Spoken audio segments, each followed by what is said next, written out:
Narrow road, I'm trying to stay inside my lane now. That KJV stay in my face is breaking chains now. I told my flesh you gotta go, no you can't stay around. My sinful nature had its way till Jesus came around. Okay. Two family, what's going on, man? It's Talks with Steez. I know I haven't uploaded in a long time, but I'm gonna try to do better. Matter of fact, I'm gonna do better this new year to just continue to just put out videos. You know, I feel like God had cleaned me up of a lot of things. You know, I'm still cleaning up a lot of things, but there's no point to just completely stop posting because a few things I feel like God needs to tweak. We're all constantly being worked on. Nobody ever comes to a state of, I got everything down packed. It's always something. So I'm not gonna let that stop me. And if God's calling you to do something, don't let that stop you. Continue to push that word out, continue to spread the gospel. So there's something that God had showed me. He's been teaching me about his presence and everything that is broken in his presence. When you spend time with God in his presence, there's correction that happens, there's direction that happens, there's joy that fills you up, happiness that fills you up, there's comfort, safety, all these things that happens in his presence. When you feel angry, when you feel upset, when you feel disgusted, when you feel like everything is falling apart and it's affecting you, you can see yourself, it's affecting you, that's when you go to his presence and all those things fall off, right? But I want to get deeper and I want to use the word. I want to show you what he taught me. So there was one day I was just spending time with God and he was prompting me, it was in my spirit to go and read 1 Samuel. Now in my mind, I'm like, you know what? What I know about 1 Samuel is, the story of David. There's all kind of other stuff, but the real big thing that sticks out is the story of David. So I'm like, you know what, Lord? Yeah, I want to read the story of David again, But God had other plans. That's not why he wanted me to go back and read. So I'm reading the start of 1 Samuel where it's talking about Samuel's upbringing, right? Now, there was a king, before Samuel could be anointed as king over Israel, there was a king named Eli. Now, Eli didn't always do what was pleasant in God's eyes. So God was about to bring down Eli and bring Samuel up. So he allowed Israel to be defeated by the Philistines. Now, Israel had an object, what was called the Ark of God. The Ark of God carried his presence, right? This was what they looked at as God's presence. It held the 10 Commandments in it, and it was known to carry his presence, right? Remember this.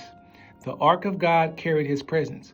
Now, when the Philistines defeated them, Philistines took the Ark of God and they went and took it back to Philistine. They took it into the temple of Dagon, which was their false god. When they took the Ark of God inside that temple, they stood it right next to their statue that they worshipped, right? Their god.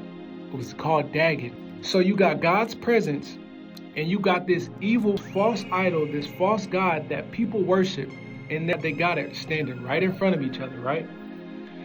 So they go and close it. They go to sleep. The next day, their false god is laying down flat on his face right in front of the presence of God, right in front of the ark. So they come back and they stand it up.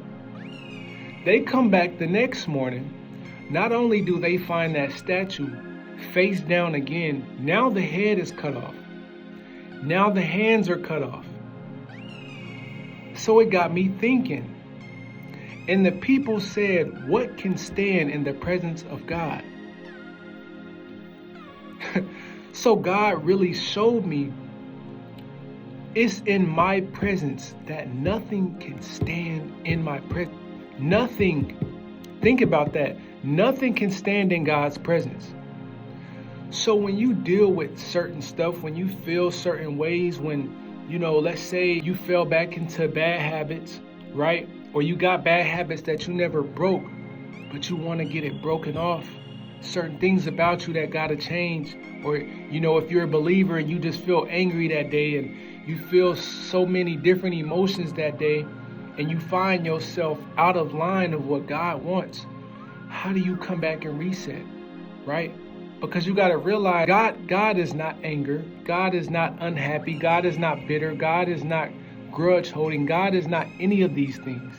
So when you feel this way, This is sin creeping inside. This is the enemy creeping inside. So when you feel that, you go to his presence, and guess what? None of that stuff can stand in his presence. So when you go to his presence and you find yourself praising God, you find yourself surrendering everything when you find yourself leaving that stuff at the door, when you find yourself coming to his presence, those things fall away. Those things don't stick. When you find yourself in his presence, God directs you. When you find yourself in his presence, God brings you joy. He brings you happiness. He brings you correction, safety, direction. He shows you what to do, how to get away from this. And then you walk out not the same way you came in. This video is not going to be long because it's cut plain and simple.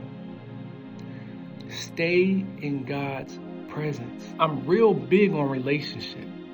I don't like when people call being a Christian religion. It's not a religion. It's a relationship.